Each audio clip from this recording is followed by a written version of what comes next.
Going live.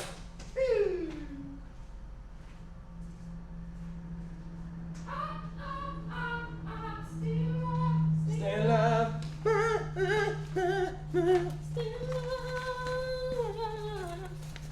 I'm missing a page. I feel like I'm missing a page. I'll fill in the blanks. All right, sit down and introduce us, and I'll see if I'm missing a page. We're live right now, by the way. Oh, because there's no paper on the thing. That's fine. That would explain why we're missing a page. What time is it? Hey, it's exactly 8:45. That is pretty sweet, actually. It's cool when things happen the way they're supposed to. Oh, let me get my mic adjusted here a little bit. Peter thinks I'm shorter than I actually am. He assumes everyone is very short compared to him, which isn't entirely wrong. What did I just do there? I just did something weird. Did you break it? No. Don't be breaking stuff. I'm not breaking anything. Don't you be breaking some stuff. Should probably pull up the stream of my computer too, so I can look at comments and stuff. That's what I'm doing on the app. Help. No, I never know where to put these microphones. They're so big and awkward. Well, I made it. I mean, I'm used to them in my face. I should have made it loud enough, or I think I made it loud enough that you can be a little bit further away from it. So All right. just make sure that your face is right next to the microphone, like this, and you should be good. People who are out there in the real world, let us know if the microphones sound good. I will probably get your comments within a small fraction of a couple seconds whenever I can pull up the YouTubes. Just gonna suck up all of our bandwidth here. Actually, our internet's pretty good here, so it'd be tough to do. Yeah, and one of them's, YouTubes, let's see if they're pushing our live stream yet. probably. Hey, it's the first thing that's recommended. Dang it, not the first thing that's recommended. Mine is most underrated camera of 2020. Logan dressed like a real person. Like a real person? Oh yeah, I've also got like... Yes, I did. I did sleep with the grains. That's good. Matt says we sound great. Thanks, Matt. All right, I'm gonna go ahead and pull the chat out into its own thing, so I can just focus on that. There we go. Sweet. Oh, there we go. Well, hey there, all you cool cats and kittens out there. That's a thing. Today we're talking about some fun stuff. We've got a fun little live stream. If you have not tuned into our channel before or our Sunday live streams, we like to talk about beer news, a little bit about what we do, and how to make some certain stuffs. And today is going to be pretty fun. We've got 420 coming up, so that's of course going to hit the market. We've got some fun beer news. Talking about hard seltzers. We'll talk about all sorts of fun stuff. Uh-oh, what did I just do? My computer broke. Logan's breaking things, so. Yeah. Shall we wait for a few more people to hop on, or shall we just go right into it? Let's start out with some Genus updates. Let's get those done. Let's just start up with some updates here at the store. Did you erase the update that I put in there? I did. Oh no, you didn't. It's actually still on there. Should we just start in with that? Some Julius. I just go in order. I don't know how to read out of order. Oh. Well, that's weird. I almost thought about putting the giant stack of cans behind us, but then I realized that one of the mics might not actually reach to anywhere we can go that way because it's got to be really close. Yeah. So anyway, speaking of cans, we got a pallet of cans. Should I actually pan over for him? No, that's fine. Okay. Let's not mess with it. So we got a pallet of cans in this week. Unfortunately, those cans did not come with lids because we also had to order lids with the cans. Yeah, so I'm used to ordering boxes of cans that come with lids because that's how cans should come. You can't can things without lids. And so I went ahead and ordered a pallet of cans because our normal can vendor was out of cans. And apparently it says right on the front of that, lids sold separately. Yeah, I failed to read that. Peter's in the doghouse now. Not in the doghouse. I'm just somewhere in the backyard. And On his I've behalf, got a bone. the cans that we typically order come with the lids, but also the website did very explicitly say that you need to order lids separately. So the bottom line here is kudos to me for just finding a new source of cans in a time of crisis. That is true. These are probably the last pallet of cans that will ever be in existence ever. Yeah, that will arrive in Spokane for the foreseeable future. So. Anyways, we also got some Julius in. Julius is a new yeast from Imperial. Oh, yeah. Let me go grab that, actually. You can just grab the poster. That's yeah, right here. Right next to you. Right next to me. Wham! So, yeah, Julius should be a fun new one to play around with. Julius, As far as I know, supposed to produce lots of stone fruit characteristics in the beer. So I think Imperial says you can kind of throw these at any IPA. I think they're sort of hinting at the whole hazy genre. But also, I feel like I would want to try it in a little more subdued style. I would almost want to like pump up a blonde ale or something with it. I can see that being really good. I was gonna say just go West Coast on it and like see if the stone fruits play around with some dankness. So one more thing to add to the docket this list. While we got it, we'll probably try to at least brew one beer with it. If not, ideally we might be able to do a side-by-side, I'm thinking. Yeah, or one of our local homebrewers can just go ahead and brew a beer with it, and then, we'll go ahead and ask them to bring us some beer, and we can review. There we go. We can do two. Lots of beers. Anyway, yes, so Julius, A34, we have some in stock here at the shop and should also be available at your local homebrew shop for the next probably month or two. Someone's asking if they know how long it's going to be in production. Most of these releases, I think, have been quarterly, and this one's been out for a little over a month, so I expect it to be around for probably a little more than another month. I'm guessing they'll probably do it through June, if I were to take a stab at it. Yeah, I would say that sounds about right. Somewhere mid-June is probably when they'll switch over to something. Yep, mid to late June. exactly, and then they'll switch over to their summer release. Dev Trevino agrees with us. Somewhere around 3 to 4 months. I think it's usually about 3, maybe some overlap. But yeah, they do them quarterly. Also, Quaking is not seasonal anymore. That is Quaking reared its ugly head and came back to us year-round. So yeah, that is actually available year-round now, which I forgot to order some because I didn't understand that until I already put in our last order. You know what? You're welcome. Whoops. So Peter's not the only one that screws up around here. Fun facts. Yeah. Anyway, should we move on to some beer news? We forgot one more update. Also, Peter spent all night, the night before last, down at the incubator brewing some stupidly big beer. Yeah, we've been doing a lot of that lately. That was not a fun night because a lot of things were going wrong, and so it was like, all right, this part should only take me like maybe 2 hours, and it turns out it takes like 3 or 4 hours. And then that happened for pretty much everything I did. But I do have now 5 to 6, somewhere in that range, barrels of 1.1 gravity wort, hopefully starting to be beer by now, fermenting in our system downtown. Tim also brewed a blended barley wine, 3 different worts, starting with a 1.085 gravity and then moving up to a 1.12 gravity for the final addition, kind of trying to space those out to de-stress the yeast a little bit and get them nice and aggro going into that high of a wort. We've got Belgian Strong that's fermenting. We've got Imperial Stout, I think, that's fermenting. Basically, we got a lot of strong beers because we can't sell beers very fast, which means we want to use our tank space for things that are meant to sit in tanks for as long as possible. Yeah, some seriously big beers. I actually came in on Thursday, I believe it was, to find a hydrometer jar sitting in the sink that I think Tim had left out of, that had a hydrometer that was reading 1.11, I believe, which I'm like, that's kind of crazy. Hopefully that'll ferment. So yeah, some stupidly big beers that will be coming out of Gina's Brewing next year. So get excited for it. I am really excited for the barley wine that I made a couple days ago. So actually I finished making it yesterday at like 10 a.m. Or finished at least to the yeast pitch. But I brewed that one basically like a triple IPA kind of thing that can definitely age into a barley wine.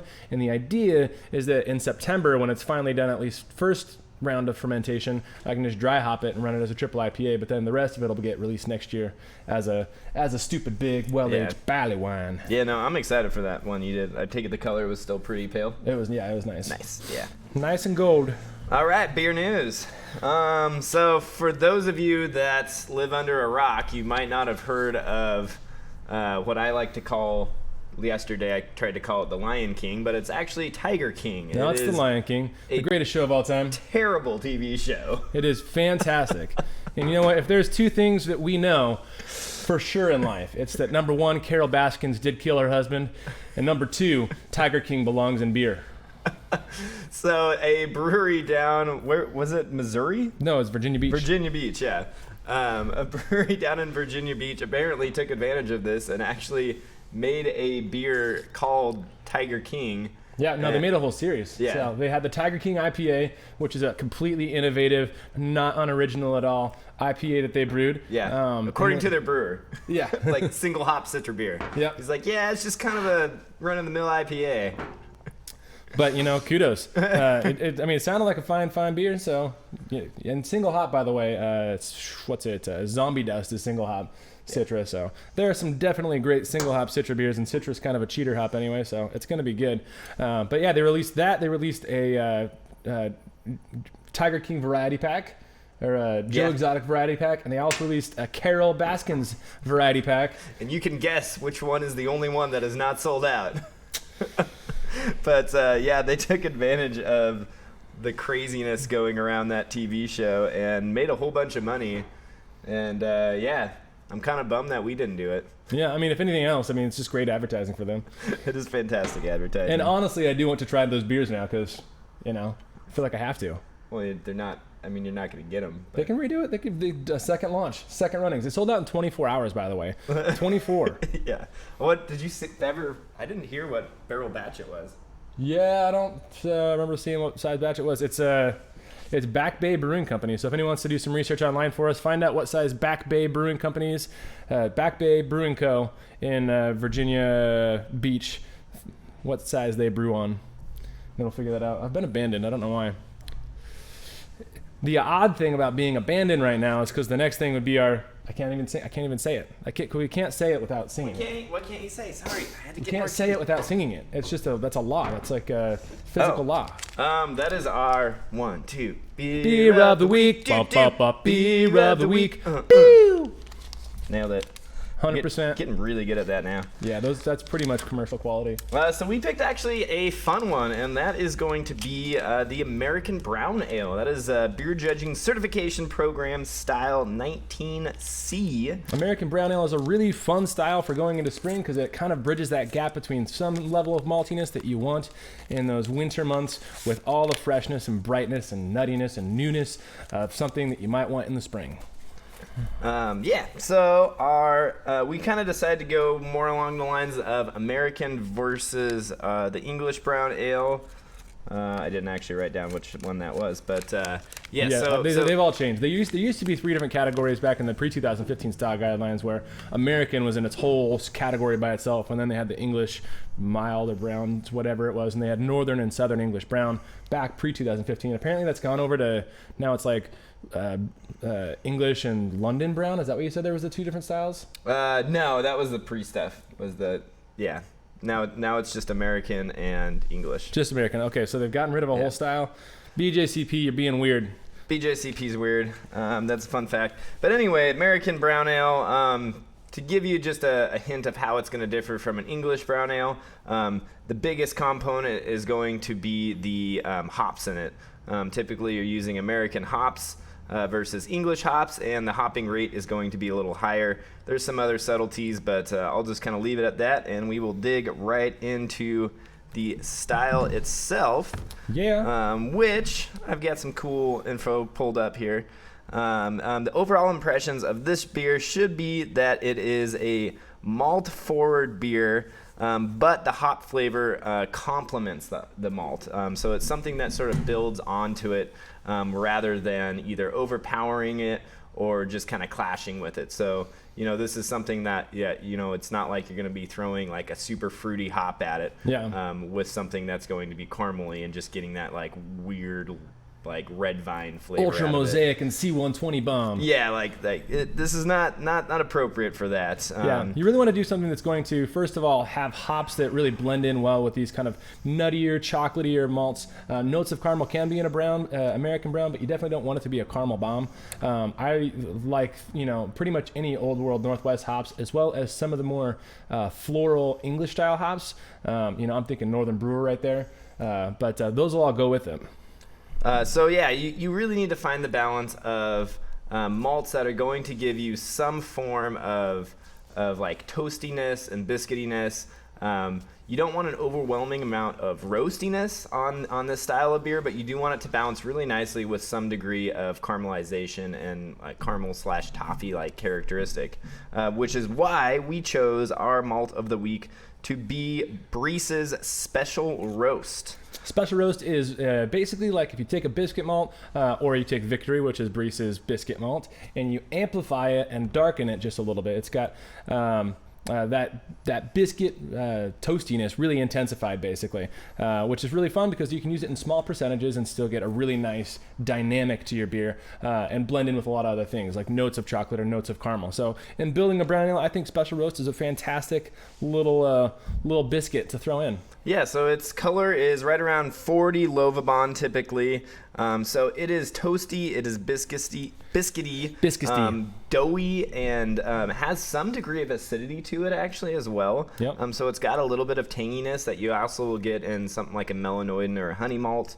But the nice thing about Special Roast compared to your melanoidins is that it actually doesn't have a lot of sweetness attributed to it. It gives you a lot of that biscuitiness, a lot of that toastiness, without adding that sort of cloying sweetness to a beer. And so I would recommend in a 5-gallon batch using anywhere from a half pound to about a pound of this as part of your adjuncts. Yeah, and you can really balance it out with, if you want that caramel note, go with something on the lighter end of the caramel because it's already got some color in it. Exactly. And maybe kiss it with some chocolate malt to get that brown kind of feel, rather than having to go really heavy caramel or having to go a decent amount of roast malt. Yeah, adding something just like maybe 2 or 3 ounces of even like a pale chocolate malt, to counteract that, or even some kind of de-bittered malt to give you a little bit more color. Yeah. And on the lighter end for the caramel notes, I like caramel 15 or 10, or even like a caramel pills, which is an 8 to 11L dextrin/caramel kind of malt. So that is the Breeze's Special Roast for you. Fantastic malt to use not just in browns, but a variety of beers that you really want to have that biscuit characteristic pushing forward. What would you use Special Roast in? Comment. Pew pew. Moving on to the hop of the week. Hop of the week. I see you switch those up. Hop of the week is good old Cascade. Which for those of you that aren't familiar with the Northwest, there's actually this giant range of mountains that kind of goes from Canada down to almost Mexico, I think, into California. It's called the Rockies, which is why the Cascade Mountain Range. We live pretty close to it, and it, I'm pretty sure you can wave at it from Oregon State University, where this hop was developed. Most of the developing process was back in the 1960s. It actually started the process in the 50s, but most of the development took place in the 60s, and it was released in 1971. Yeah, so one of the OG American hops, really. Yeah. One of the few, as a matter of fact. I mean, Cascade and pretty much Cluster is the only one I can think of. There's probably another one, but Brewer's Gold. Brewers Gold is the prodigal, and it's some amalgam of basically an open seed something or other that involves fuggles and a bunch of randoms basically, but turned into a little good thing. Fun fact is that it is now being bred in Australia and New Zealand, and the New Zealand variety is known as Tahiki. I think that's how you pronounce it, but I am not sure. Correct me if I'm wrong. Tahiki I wanted to mention for the only reason that it is in Big Brew Days, their IPA, the recipe. And I did not even know that until I saw Tahiki and was like, what's Tahiki? Apparently it's New Zealand Cascade. Oh, yeah. I mean, that's a terroir thing, so. Yeah. Terroir. Cascade is one of those hops I have noticed does vary, not wildly year to year, but you do definitely have a crop, a significant crop variance. So, So that is one thing to consider when using Cascade. It's not quite as stable as some other Chinook and Columbus type hops. Or Northern Brew is actually a pretty good one too. I've seen Cascade range from 4.5 alpha acids, and these are just Cascades that we've gotten. And I think the highest I've seen it is 9. And that's a pretty order of magnitude difference. You will always get that nice floral notes off of it. You'll get a hint of grapefruit and everything that you want. I call it almost soapiness that you get in Cascade, but it does have a definite variance in pungence. Yeah. Some years are more citrusy, some years are much more flowery. Yeah. So so that is one thing to consider when you are using Cascade. Check out your crop years that you're using, adjust your recipes accordingly, and Good stuff. So you're welcome for all that information on Cascade, because I'm sure most of you have never heard of that hop before. Yeah, I know, right? Like, where'd that hop come from? It's one of those rare, subtly found ones that you never heard about. All right, so let's talk about our yeast of the week, and that is going to be, honestly, a very underutilized strain, and that is going to be Yeast 1332. I actually kind of feel bad for not using it more here, because we know how good of it is. Yeah. We just hardly ever use it. In fact, we used it for a brown ale, didn't we? Not like last fall. Yeah. That's probably the last time we used it. Northwest Ale is the name of that strain. I don't know that. Actually, there's many other manufacturers. White Labs might have that same strain. They might, but we don't carry them. So, it is actually of English origin, but got taken over to Seattle. Did you ever find that? It's Hales. Hales, yeah. I was going to say Hales Ales. And they are the ones that sort of made it famous in America. White Labs does not make it. White Labs, there we go. So I guess Yeast is more or less the only place you can get that from. Yeah, so Hales made it famous in America, brewing some awesome beers with it. I like to compare this beer to other American yeast strains as basically being a hybrid between, like your Chico strain that's going to be super clean no matter what you do to it, and more of an English strain, something like your London Ale, or your 1089, your English ales. 1098. 1098. That's what I meant. Dysnumbria, whatever it is. Numerological differences. But yeah, so the 1332 does have that distinct British note where it will push forward malt characteristics, which is why we really like it in this style, in the brown ale style. But it also really lets hops shine. It has a subtle fruitiness that really balances and emphasizes hops, which makes 1332 actually a pretty good one for doing any crossover American English hybrid style of beer like a brown ale. Of course, that didn't originate in America. That's more of an English style. But if we like to hop it up, that's a way to do it. Yeah, so fantastic yeast strain for doing an American brown ale that you're going to be throwing some Cascade at. Typically, I would say, speaking of kind of backtracking real fast to Cascade, throw somewhere in the range of about 3 ounces of hops at a 5-gallon batch of beer for this. You can actually go more and turn it into India brown ale, but that's a topic in its own that we'll cover another day. So, shoot for that 20 to 30 IBU. Throw a couple 3 ounces of Cascade at it, and you'll get where you want to be. Anywhere between 3 ounces and 4 kilograms is 4 kind of the range you're looking for. 3 ounces of ascorbic acid too. Yeah. Peter caught me on one of our recipe kits. I didn't have it in grams, instead I had it in ounces, so it called for 3 ounces of ascorbic acid. I fixed it. Don't worry. Please do not put 90 grams of ascorbic acid in your. Unless you're making a sour, I don't know. It might work. It might work. All right, we ready for some discussion topics? Yeah. We've got a list for you today because we kind of just brainstormed a lot, and we don't have a ton to talk about each one. So hopefully we're going to be steamrolling through these pretty quick. But the first one is seasonal beers and why we taste beers different seasonally. So a lot of that comes down to our own reaction to the weather around us. Cold weather versus warm weather, versus also a lot to do with advertising and what the big guys are kind of shoving down our throats and telling us we need to drink. Basically, your brain is a very, very powerful object. I'm going to call it an object. That makes sense. And you are surprisingly influenced by things around you. If you ever look into, like mentalists and stuff, the reason mentalists can always predict what you're going to do is because they influenced you to do it. And that actually is very, very true in the tasting worlds too. You will taste things differently depending on what you're seeing constantly. You'll taste things as better or worse. And there are seasonal differences in advertising and what you're seeing everywhere, as well as differences in how you're perceiving just the land around you, the world around you. The world around you. And that impacts your flavor profile. It's kind of surprising. Yes. Let's kind of start out. So it is springtime now. Things are warming up. The weather is warming up around the country. There's a very strange looking car driving down the street. And every springtime, by the way, if you haven't already, it's important that you watch The Producers. The Producers is a fantastic movie. I saw it in theaters, and literally everyone except for the people I was with walked out in the middle of it. But it's a fantastic movie, so go watch The Producers every spring. But as weather warms up, people tend to gravitate towards lighter beers, and specifically beers that are lighter in alcohol. Because when you're standing on a beach and it's 90 degrees, the last thing people... Spring, not summer. Okay, You're whatever. standing on a beach and it's anywhere between 40 degrees and raining and 90 degrees. All right, that's spring in Spokane. In like reasonable parts of the world, it's actually warm right now. Hey, it's supposed to be like 63 here today, so I So ain't we got to complaining. aim for that extra 6 degrees. But yeah, as temperature heats up, people don't want those higher alcohol beers just because they're going to affect them more in warm temperature. You're going to really be feeling it if you drink 4 beers that are 11% alcohol, unless you want to. But yeah, so lower ABV, also lighter color, which comes back to Peter's whole thing of how people market stuff. People are going to market things to you in the springtime and the summertime as things that are light, things that are refreshing. They're bright.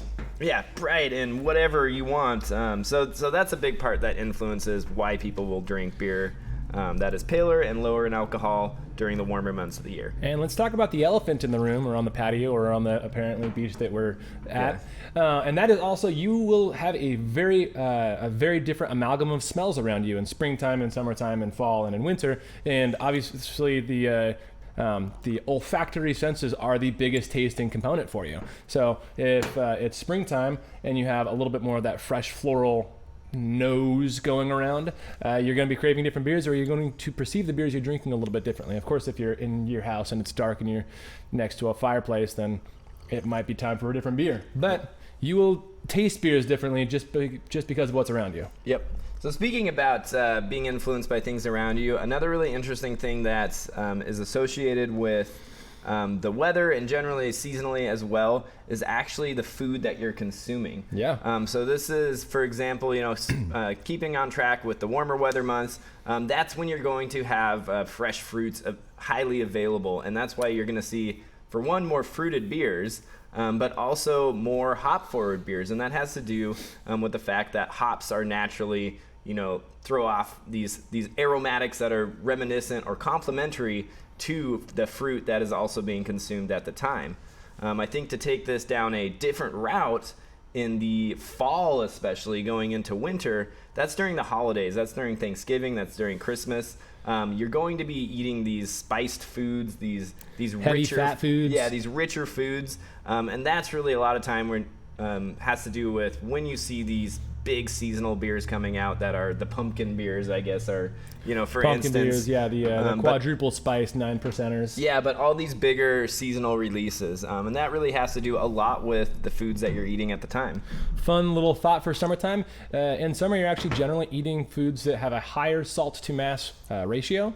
And so a lot of times, because of the higher salt to mass ratio in those foods, I'm thinking chips, I'm thinking like snack foods, refreshing lighter beers to wash all that down actually start to make a little bit more sense. Anything else we want to do on beers tasting different seasonally?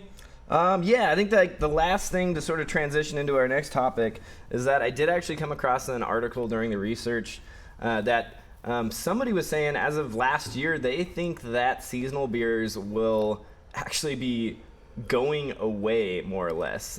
Their first example was that in springtime no longer is really a season because typically you would see a beer like a Bock beer released during the spring, but nobody actually knows what a Bock beer is anymore because they're too busy stuffing their faces with IPAs. I'm not bitter at all right now. Ooh, that was like a triple innuendo there. I don't know if it was an innuendo at all, or if it was triple in any way, but I saw what you did. I saw what you did there. He's bitter about IPAs. I'm bitter about IPAs, yes. But yeah, so people, IPAs are just a big thing right now. That's all consumers want. And then for the beers that are seasonal releases, especially for the ones that come out later in the year, they're actually being pushed earlier and earlier and earlier. It's becoming more of a consumerist market than it is a palate or anything taste driven. So exactly, and so a lot of those like pumpkin beers, I think they said that they were getting orders from their distributors on the 4th of July for them. Yeah, and it's pumpkin beers have come and gone by the time any pumpkin holiday comes. Exactly, yeah, and so by the time Christmas hits, any of those beers won't sell anymore. So people are they're either making them way early, or they're just not making them at all because unfortunately they're just not the best long-term market on those. Yep. Even in the craft beer world, you see this because it's all about, as a craft beer consumer, it's all about wanting the next and biggest IPA or the best, whatever the hottest style is. And so we're going to be driven to those new milkshake IPAs, sour IPAs, brewed IPAs when those come around. If we want to really start to show off, we're going to be bragging about the next sour that we're always drinking. Yeah. And we'll do that year round. There isn't a lot of seasonality other than the fact that I don't think a lot of us drink big dark beers outside of special occasions and winter months. And I think that sort of goes into the fact that really what consumers want nowadays is they want what they didn't have yesterday, right? They want something new. They don't want to. They had a pumpkin beer last year. They don't want a pumpkin beer this year. Yeah. So they want to try something new that wasn't here last year. So that's what's really driving all these crazy things. I think this summer, we're going to see a lot more milkshakes. We're going to see, honestly, milkshake sours coming out, which is something that we've actually been playing with a lot here. I really hope those get big because they honestly because we're good at them and we've been doing them for 3 years already. So, but also people, they like something that is actually pale and easy to drink, but they also like something that's sweet. Which I think is an interesting transition to go into our next topic, which Hard is sodas actually and seltzers. Oh, okay. Don't mind me. No, I didn't. That's why I said that. So hard sodas, hard seltzers. That's gonna be a big thing going into the next couple of years, and they're actually pretty easy to do at home. They sure are. So let us know if you guys want any full videos on how to make hard sodas and hard seltzers. If we don't have a lot of interest, we might not make it into a full video. But to give you kind of a general recipe idea, we'll start with just hard sodas because those are basically the easiest thing you can possibly make. And for us, it's just 4 pounds of sugar. This is for a 5-gallon batch or a 2019 liter batch. See how I'm learning? See how I'm learning metric? And now I'm going to do everything in pounds because that's how I know it. So be sitting here on a calculator on my computer, like regurgitating everything in kilos. So for a 5-gallon 19-liter batch, you're looking at somewhere around 4 pounds of sugar, which is less than 2 kilograms. Boom, nailed it. 2.89. No, it's like 1.9 kilograms. I know, I just made up a number. And then you're looking at a little bit of DME. DME gives you nutrients and some base minerals for your yeast to malt down. So a little less than a half a kilo of that. And then a lot of times what we'll use for the base of our hard sodas is we'll use soda bases. Rainbow has a phenomenal line of soda bases. Probably the best one that we've found so far. Yeah, Rainbow brand soda bases. And as root beer, I mean, first of all, if you're don't do this in plastic unless you never want to use that plastic again, and probably just have a vessel for fermenting sodas and for serving sodas, like your own keg for sodas. What was I was just reading at the same time. I can't read and talk, by the way. I'm not good at multitasking. But yeah, so 4 pounds of sugar, 1 pound of DME, a little bit of nutrient, and then we ferment the whole thing with USO5, and then we just back sweeten with up to 4 pounds of sugar. Yeah, one thing to note for doing these at home is that you really want to have some kind of kegging system to do these guys. Generally speaking, if you try to carbonate in a bottle, it's going to be tricky to have that back sweetness. If you do the bottle. Yeah, but also on the back sweetness, that's why we use a little bit of malt extract as well to keep those beers from drying out completely. The malt extract is not 100% fermentable by whatever ale strain we're throwing at it. Typically just USO5 or some neutral strain like that, and so that actually leaves a little bit of residual back sweetness. I think another example besides the root beer is actually doing ginger beers, which we worked a little bit with Natural 20 Brewing down the street, doing some of those guys, and yeah, you don't need much. I usually say about give or take 15 to 20% of the sugars from malt extract versus just pure sugar. Yeah, probably about 15 to 20%. And that leaves you with a little extra mouthfeel at the end of it. Even though you are back sweetening, so you will get some body and sweetness just from the sugar that you're back sweetening with, leaving a little bit of that extra beer-like maltiness. Yeah. Helps out a lot. Yeah, especially because these, creamy. Obviously you're not really throwing any hops at these at all. If you might throw like a touch. Technically, you have to make it beer, but yeah, but it doesn't need to be beer. Don't worry about making it beer. Don't worry about hops, and don't try to get fancy with what hops you're throwing in. Yep, that's not what it's about. Is the bottom line. If you're looking to make So first of all, with any sort of root beer, we always try to, even if we're using an extract, we'll add to it or change it, usually with some sort of vanilla to kind of round out that creaminess, or some sort of extra thing that we're throwing in to give it spice or earthiness. But you can actually make a lot of sodas just using combinations of coffee-style syrups that you can find in the store. Yeah, one of the beautiful things about sodas, especially I know when Tim does ours here, is that you can sample them on the go. So we're literally just melting or dissolving sugar in a big kettle, bringing it up to a simmer, and then tasting it as we go. We're pulling off some samples, cooling them down a little bit, and then just tasting them and saying, needs more of this. Yeah, needs a little bit of this, needs a little bit of that.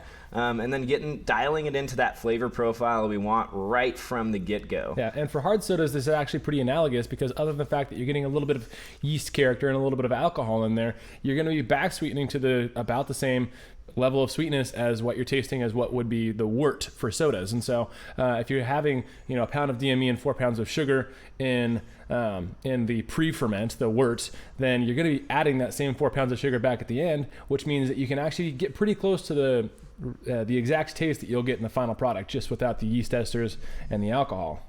So as for doing your hard seltzers, you are going to omit that. You're going to omit the DME that goes into it, because you do want those guys to dry out. If you do want to have a little bit of mouthfeel and a little bit of body, you can actually use some kind of an unfermentable sugar. We've had really great success using monk fruit around the brewery here. And but you can also use stevia, or what's the other one? The Splenda, I guess. Isn't that the same once thing? you start getting into Splenda, those get into like the sucraloses and aspartames that we usually try to avoid, because we like the organic versions of unfermentable sugars, which would be the stevia and the monk fruit extract. Monk fruit's been really great to us around here. In fact, we'll put a link down to where you can get it on Amazon in the description below. Or can we do that anymore? Yeah, well, we can do it. I just got to do it in post. Oh, okay. Yeah. Yeah, well, I didn't know if we could do Amazon links anymore. No, we can. We just got to let people know. By the way, if you click on any of our Amazon links, we get a little bit of money. So next time you're going to buy a car on Amazon or something for a lot of money, just click on one of our links for something super, super tiny first, and then buy that, and then also buy like the really expensive thing that you were going to buy at the same time. And we'll get like 1%. Well, but 1% off the whole order. So yeah, that's true. Actually, no. Some of them they range. Some of the kickback is like 5 to 10% depending. Yeah. The biggest thing with hard seltzers is going to be the flavoring that you end up putting in them. And if you watched our Pro Brewers Taste Hard Seltzers video, you'll find out that even the big guys are probably not using some of the best flavorings available. Yeah. I'm sure they're cutting some costs along the way there. And so really, I recommend trying to do some research. You might even have to play around with a few different flavorings. We honestly have yet to find a truly good one to use here to try to do a hard seltzer with. The best things that we found, or the closest things we found, actually end up being the organic sugar-free coffee syrups. Yeah. And I would say if you personally are having a hard time, especially now that we're getting into the point where you can get some fresh produce, I would say that using some local berries, using some fruits in there, wouldn't be the worst idea I've ever heard of. It just gets a little bit harder to manage. Yeah, it's gonna change your fermentation up a little bit. Don't use fruits that are highly acidic, just because it'll end up being sour. But I think a combination with a little bit of fruit in there, and then also a little bit of monk fruit to back sweeten and give that mouthfeel back, might work really well for something like a hard seltzer. Yeah, somebody's asking what's the best water profile for a hard seltzer. Honestly, pretty neutral, medium minerality. You don't want it super light, because a little bit of that minerality will give you a little bit of texture to the hard seltzer. Yeah. So you don't want like DI water, but something in the let's say 50 bicarbonate range, and then salts to kind of match with a neutral profile is probably the best way to go. Overall, for hard seltzers, we pretty much use dextrose. I've seen a lot of people use other sugars to kind of create texture and flavor. Like let's say you use brown sugar. That's going to have a big impact on both color and flavor in the final product. So if you're trying to make like a caramel pecan hard seltzer, that might make sense. But the most neutral is dextrose. And dextrose is also super simple to ferment, which helps you out a lot. That said, you also want to make sure that you're using, usually use wine yeast with our hard seltzer, something like a champagne yeast, and we want to make sure you're adding a lot of nutrient, because if you don't add a lot of nutrient, that wine yeast will start to get perfumey and drying and weird. Yeah. And then you also might want to add some fining agents for if you are using something like champagne yeast versus an ale strain that might flocculate out a lot faster on you. Get it super clarified. Yeah, otherwise it'll just look really bad. Yeah. You'll be like, this is like a nice clear thing that's all cloudy from yeast. And that does it for hard seltzers and hard sodas. Nailed it. Nailed it. Words are hard. But guess what tomorrow is? 420. Oh, it is? Oh, okay. I didn't know that. I thought it was May 20th, but... Yeah. No, April. Yeah, I just thought it was May 20th. Dates are hard. Dates are hard. Dates are hard. Are you guys looking forward to 420? Logan and I literally don't do anything for that. It's not something that we normally partake in, but it is something that we get asked probably once a week, I would say. A lot of people come in asking, how do you THC or how do you weed a beer? And we say that we don't know because we don't do that here. Blink. So this is obviously the thing that everyone tuned in for. Raise your hands out there if you're excited to learn about THC and beer and how it's done. You? Good. Might see one. Yeah. Might see one. Actually, I'm sure there's plenty of people. We do get a lot of people asking for how to THC beer, and basically it's a two-step process. I mean, the first part with THCing anything or getting any of the cannabinoids into beer is the decarboxylation process. And so you've got THCA and CBDA, and you got to get that pesky little A off there, or else it's not going to do its thing. Right? I don't know. I really don't know much, other than the fact that it does not dissolve in water very well at all. So it's going to be along the same lines as what hops have with their lupulin oils, and that's going to be that they don't want it to go into water at all. They're not a molecule that likes to dissolve, so you're either going to have to do that with alcohol or you're going to have to do that through a whole lot of heat and boiling process.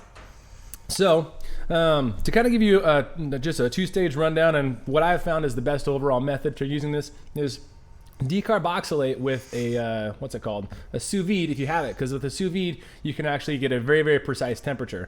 So the decarboxylation process, you crush up your bud, you throw it in your sous vide bag, and you put it at about 200 degrees for 30 minutes. That should do a pretty good job of decarboxylation, and the best thing to do with that is actually make a tincture of it. The reason that a tincture is super important is not only because it will dissolve the best, but also then you have a volumetric measurement that you can use to dose your final product. Yeah, so dosing is going to be pretty important, and you got to understand too that the dose is going to vary depending on how effective you were at making your tincture or extracting that THC from whatever you started with. So having some kind of understanding of what you're starting with is going to be important. And then also you might actually want to do a staged dosing process just so that you don't end up overloading the beer with THC and getting yourself way, way too high, way too fast. Yeah, because you want it to be a good balance with the beer that's in there. So it's also going to go into, I guess, how much you drink on average. And so, you know, if you're the kind of person who starts drinking and then ends up accidentally throwing back 10 beers, maybe don't dose those beers with 100 milligrams each of THC. Yeah. Just a thought. So, and then you can add this. So you can do this in various stages of the beer. If you make a tincture, you can literally add it at any stage. I've actually, my experience is that boiling it even works to some extent. It's not going to give you nearly the THC extraction, but I would say Whirlpool would probably be the... Yeah, you actually get a lot of flavor regardless what method you're using, and that's something to definitely consider into the recipe design. Yeah. You don't want to design, I mean, you're probably not going to want to throw this at like a Pilsner or a Helles or a super, super light, delicate beer, because you are going to get flavor of the product in there. And it's pungent. It's designed to be. Oh yeah, it's definitely pungent. So usually IPAs, I did one, I think it was cashmere hops that we used, I want to say. A bunch of cashmere and some other just very pungent hops. And it actually worked really well with that. It came, you could taste the flavor, but it blended so nicely with the hop profiles that it worked fantastically as a pale ale. To go along with that, you also want to obviously go with a really good tasting strain of weed. You want to make sure that what you have going Yeah. in is going to taste good. Yeah, don't use ditchweed from whoever gave it to you. Don't run down to Mexico and get a giant bag for $25, you know? Just a thought. Going in, and one more thing to add on to overall flavor and then maybe a little extra effect is dry hopping. We almost skipped over that. Oh, yeah. So take your decarboxylated bud and throw that into late stage secondary. So after the alcohol is already made, this works best in high alcohol beers like 7 to 9%, because that's going to give you a little bit extra extraction, and it's also going to balance the beer out. Yeah, so that's another great way of adding these guys, because you'll get a lot of those nice aromatics that you're going to end up losing those if you are even making some kind of tincture or adding it to the hot side, just like you will with hops. Yeah. Dun, dun, dun, dun, dun, dun. Is that it? You can also use, other than things that you can do other than sous vide method for decarboxylation, putting them in a mason jar crushed up and putting that in the oven. I don't like the oven method just because it's really hard to tell what the temperature actually is. I know if I set my oven to 220, it's probably at like 340. So that one's a little bit tough. And then other things that you can dissolve the weed into, add it to your beer. Food grade glycerin, actually. What? Yeah. I didn't hear that. Which we have glycerin. So your local homebrew supply store should have glycerin that's food grade, because we sell it to distillers to add body to I'll be damned. their That might spirits. be really interesting. Yeah. Yeah. Do I sense a THC hard seltzer? That just sounds so wrong. My first thought with all the with making tinctures, I'd love to try it with like I don't know if they make 50% alcohol gin, but I could see that going kind of well, doing like an infused gin kind of thing. Yeah, I'm sure somebody's done it. Yeah. So yeah, that is currently not legal in Washington State. CBD is legal in Washington State, but we're working on it. Yep. One of these days, people will get it figured out, and we'll be the first one on that bandwagon to do that. As soon as it is popsicle. Apparently down in Oregon, you can't brew the beer with it, but you can add THC to the beer upon serving it. I know there's so I know they can't distro any beer that's THC infused, but there are breweries that have THC infused beers on site for on-premise consumption. Yeah, well, how I've experienced it is that it literally, you buy a beer and they're like, hey, for $2, do you want to put THC in it? And then they actually add it when they pour it. Is how they do it there. Yeah. Nice. So it's kind of weird, but yeah. Somebody else just said the oven method also lets all your neighbors know you're making edibles. Yeah. Also growing it in your front yard does too. It's the best way to do it. Best way to do it, yeah. All right, I think that moves us on to Q&A. So if you've got questions on anything we mentioned here or just anything about life in general, if you need dating advice, if you want to know how to cure your STDs or something like that, let us know in the comments. And then we will for sure answer those with 100% accuracy. Oh yeah, the STDs I'm totally familiar with. It's the same. It's the oven method, right? Yeah, you just put the STDs in the oven. In the jar, yeah. It does let all your neighbors know you have them though. That's like they don't already.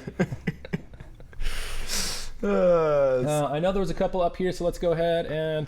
Oh, somebody's saying they pressure cook. That makes sense. But yeah, that would make a lot of sense actually. Keep those guys in there. I like the sous vide method just because everything's contained and you're not risking losing any aromatics. Yeah. I definitely know when we tried to boil it, we got flavor, but there wasn't much THC there. By the way, we were definitely doing a pumpkin milkshake IPA this summer. Pumpkin for release in June. Sour pumpkin milkshake IPA. Yes. June release. 4th of July. Yeah, it's the perfect Independence Day beer. Who doesn't celebrate pumpkin pie on Independence Day? Actually, that would be hilarious to do for the solstice, summer solstice. Yeah. June 23rd this year. I don't know what day. See, we got ideas. Some people are gonna steal your "you're not bitter about IPAs" jokes. I'm not bitter about IPAs. Matthew Weiser says he doesn't know if dating advice from us would be good. Hey, both of us are permanently taken, so yeah, we succeeded already. We won. Yeah, I think that's winning. Our wives might disagree with that. I know there was some questions up there. One of its best way to sparge with brew in the bag. How I sparge with brew in the bag is I pull the bag out and I put it in a side bucket.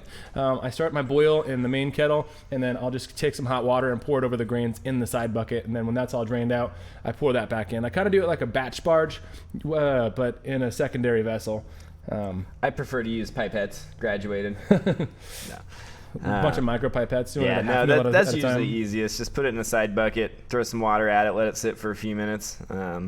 We've done it plenty of times. It's kind of messy and not very elegant, but gets the job done.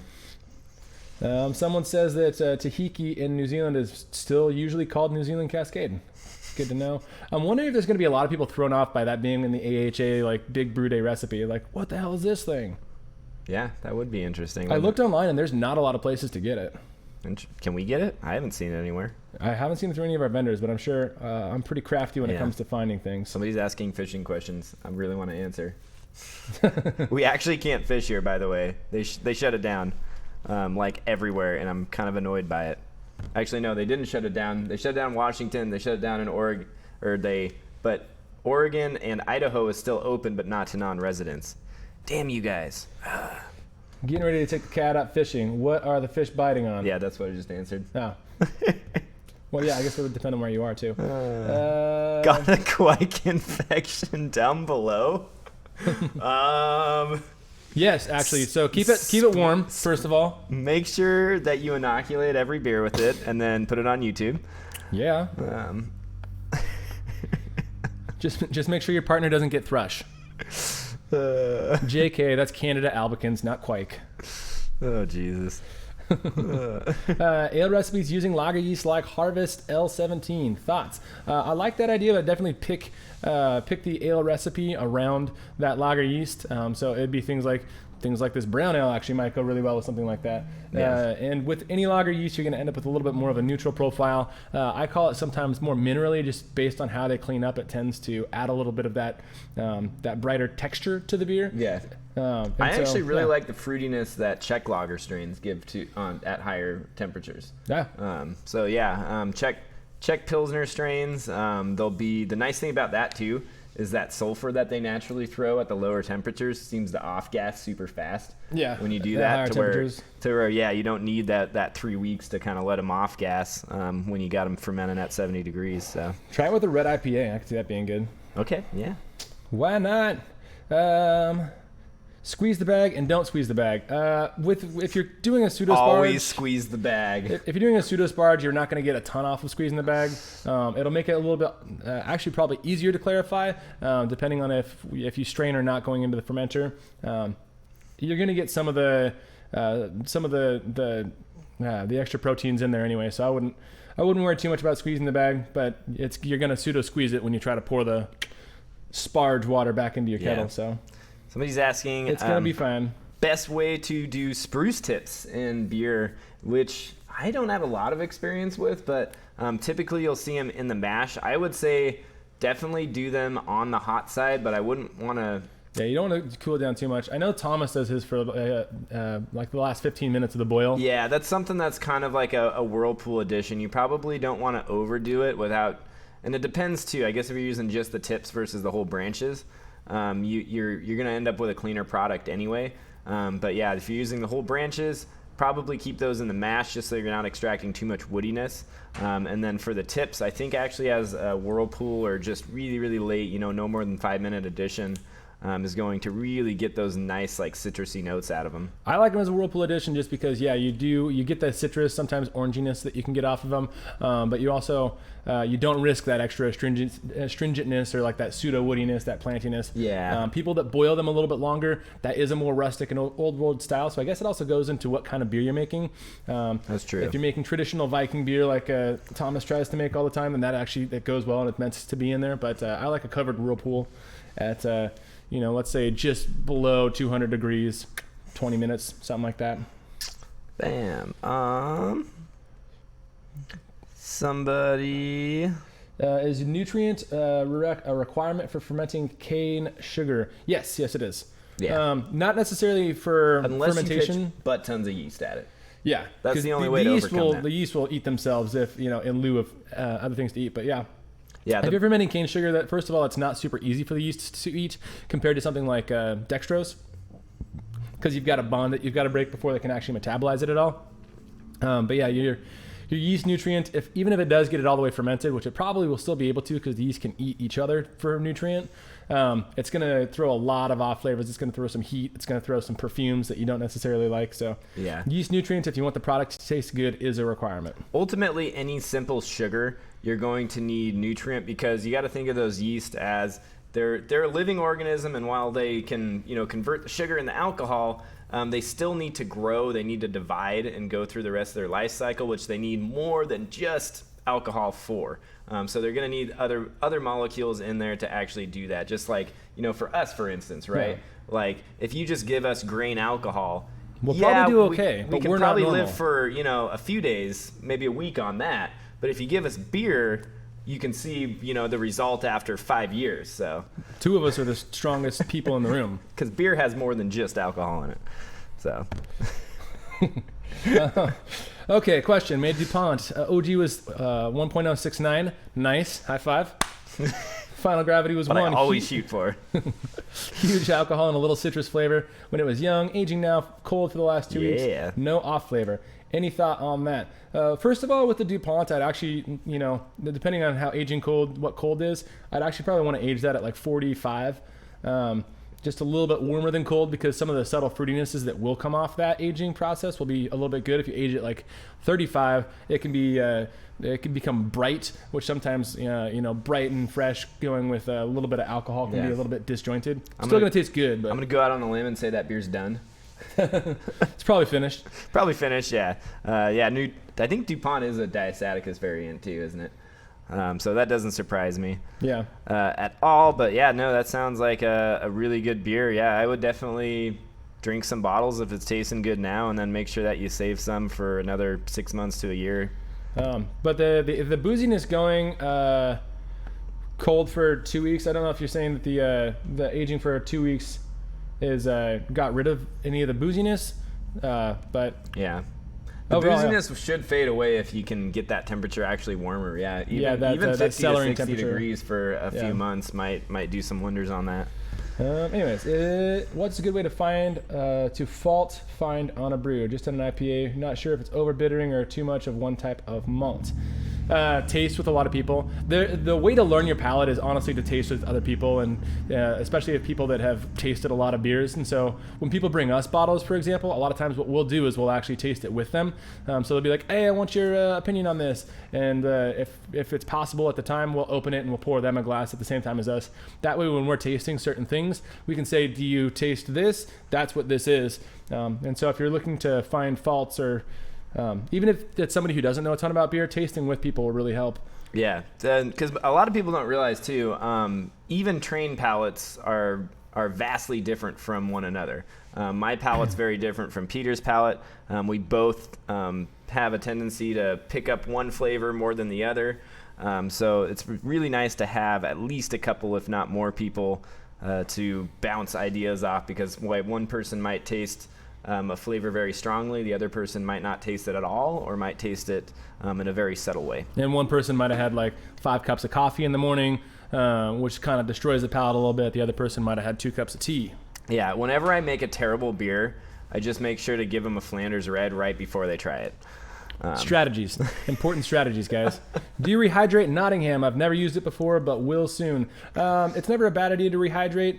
That said, you're not risking too much under the conditions that the beer is less than 6% alcohol and not super hoppy or anything like that.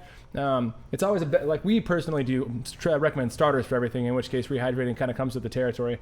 But anything that you're starting to get up into higher alcohols or that have a lot, the rehydration process is a necessity. The reason being that the cell walls can't determine what goes in and outside of it, and the higher the alcohol is going to be and the hoppier the beer, the more stuff is on the outside. Also, the osmotic pressure increases, and so the yeast get a bunch of sugars and stuff inside them that they don't need. Yeah. Also, somebody's asking about starters with dry yeast, and yes, definitely starters with every yeast. I've heard this actually multiple times that people are like, oh yeah, you don't want to do a starter with dry yeast, and that's completely false. Yeah, any yeast strain, you're always going to be better off dry or liquid making a starter, even if it's only for 12 hours before you pitch it. You know, if you're doing it the night before, you're still getting the yeast through that lag phase. You're getting it in a really, really healthy position to go and tackle whatever beer you're going to throw it at. Yeah, 100%. It's a more consistent and better method for brewing any beer. Someone says, how long do you leave pulpy fruit in the beer? I just saw that somewhere. Depends on what you want. Yeah, it depends on what you're doing. If it's going to be like let's say a berry type fruit or something that's designed to be super sweet, it'll usually just be a couple days before I'll rack off into a keg. That said, you can ferment on those for a long time, especially if you're doing a sour, and the flavor profile really changes. There's not a lot to risk with those pulped fruits or the purees or anything like that. The things that are more of a risk are any like planty fruits, like if you try to put mint in something. Rhubarb might be one. Yeah, rhubarb can get bitter and peppery. Yeah. So, but yeah, generally, like Peter said, fermentation is going to tear through that within a few days. So there's no need to leave it on them for much longer than that. Someone wants to get into sours. What's a good style of beer to start with? Find a very, very good closed vessel. Do a high adjunct beer, maybe 50% wheat if you want it to keep it simple, or something with oats and, I don't know, any adjunct. The Genus Brewing Intro to Sours recipe kit available to you soonish. Soon. I'm working on it. What I was gonna say is do one long-term aged sour first and just throw Rosalaire at it, or Sour Batch Kids or one of the yeast blends.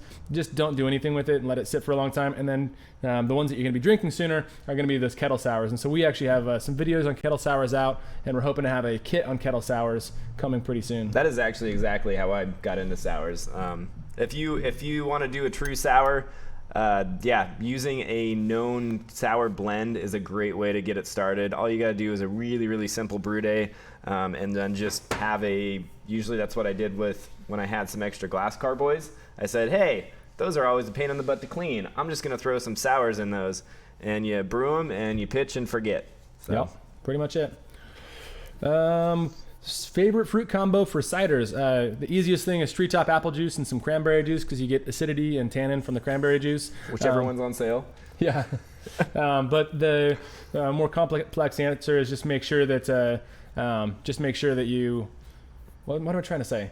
Make sure that you blend your sweetness and your sugar content with your floral components, your acids and your tannins. You need acids and tannins to build body and flavor in the cider. Yeah. As long as you have something along that vein and you're thinking about those things, you'll make a pretty good cider. Yeah. A great actually way to boost the gravity of your cider too, especially if you're using store-bought apple juice, which tends to not have the highest gravity, generally only gets you about 4.5 to maybe 5% alcohol, is actually to add something like what Peter's saying, a cranberry juice concentrate in the frozen section. And those are going to be a lot higher in their gravity, so they'll actually boost your alcohol up by, well, when we made the apple wine, it was...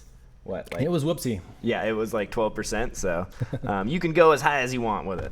Yeah. Lalaman has a dry Voss Quake. I'm pretty sure I've seen it. I remember not buying it because it seemed very expensive, and it might have only been in 500 grams. I think that was one of those, yeah. Well, yeah. We couldn't get it in the little 11-gram packs. We had to get it in a 500-gram pack, and it was like $200 and something or something like that. We're like, ooh, that's kind of expensive. Yeah, and you also don't need a big pitch of Quake, so... Barrel-aged hard seltzer. Have you guys watched Brews Brothers on Netflix yet? I did watch Brews Brothers on Netflix. It was so. I also just read a whole thing on the craft beer professionals page where like half the people are like, yeah, it's super funny, and then the other half of the people were like, oh, this is a terrible representation of our industry, and it's potty humor, and they just hated the fact that it was out there because we didn't have a really good quality representation of beer brewing industry. And my response to that is, if there was a really good quality representation of the beer brewing industry out there on any sort of it'd be really platform, boring. Yeah, no one would watch it. No one would. So the fact that it had potty humor and occasionally some good jokes and it was a fun thing to watch, I think is a good thing. Cleaning tanks. Yeah. It was like a less funny The League, but with my industry in it, and so that's kind of... Stay tuned next week for cleaning kegs. Yeah, exactly. All the frustrations. Meanwhile... somebody's tearing apart a brew pump because it failed on them.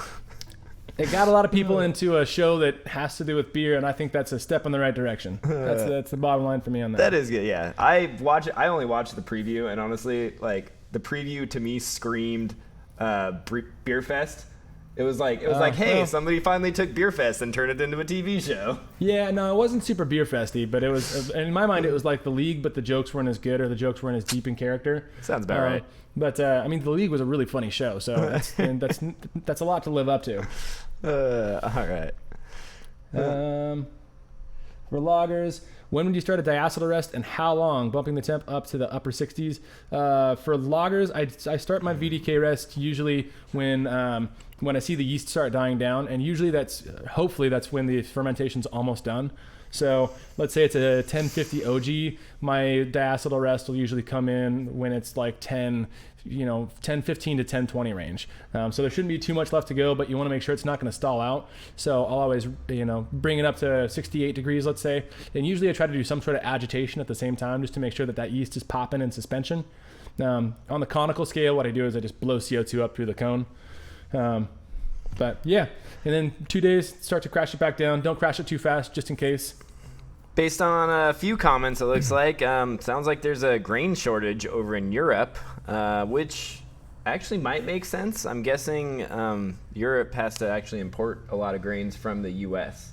So because of the whole closed border things, that might be an issue. As for us, grains are something that has still been flowing in just fine. I could see specific ones start probably going away. Yeah, I was going to say, maybe we probably won't be able to get some of the European grains because of the same issue there. But yeah, really for us, the shortage is in to-go vessels and in the cans and growlers and glassware. Yeah. That's going to be a huge shortage. I think it already is in America right now, just because all of the serving places have to do to go. Yeah, we're also running low on things like Sanity here in America. Testosterone. Wait. I've had testosterone for days.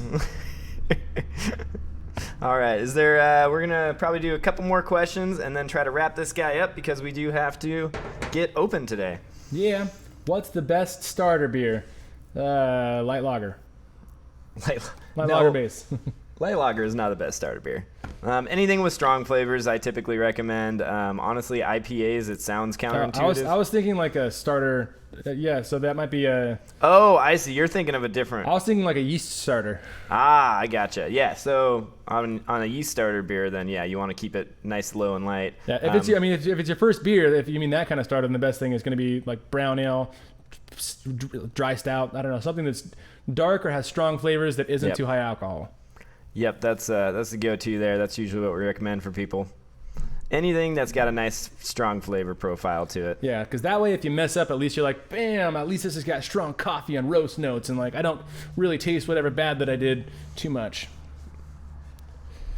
That's that answer. That's it. Someone was looking for dating advice, I think. No? Nobody? Okay. All right. No, that's cool. We didn't want to help you guys up with your dating life anyway. It's like, that'd be so lame. All right. Thank you, everyone, for watching. If you got some good information out of this, please make sure that you hit that thumbs up little icon down below the thumbs up right now thingamabob, and subscribe to our channel, as well as actually hitting the notification bell, which is right next to the subscribe symbol. That will let you know when we're doing live streams if you want to come chat with us and ask us questions. Yep. As for our live streams, we do them every Sunday at 8:45 Pacific Standard Time. So make sure that you tune in next week, and we will try to come up with some other interesting and new topics, which we'll research a little better. We do our best, but at the same time, we get interrupted by lots of family stuff nowadays. Yeah, dang those families, right? I know. God, it's like kids and stuff. All right, we'll see everyone next time. Yeah. Woo. You done? You're gonna try to answer another question, aren't you? Oh, there's always a question that pops up like right at the end. In the fault finding, you mentioned astringent. Can you describe? I have a bitter chemical taste. I usually attribute bitter chemical to chlorophenols. I'm gonna let it go. Chlorophenols can be a water source. They can also be infection. That's the closest thing I can think to bitter chemical taste. All right, we good? Yeah. Had to do that one last question. It was there. All right. How do I stop streaming this? End stream. Oh yeah, big button. Damn.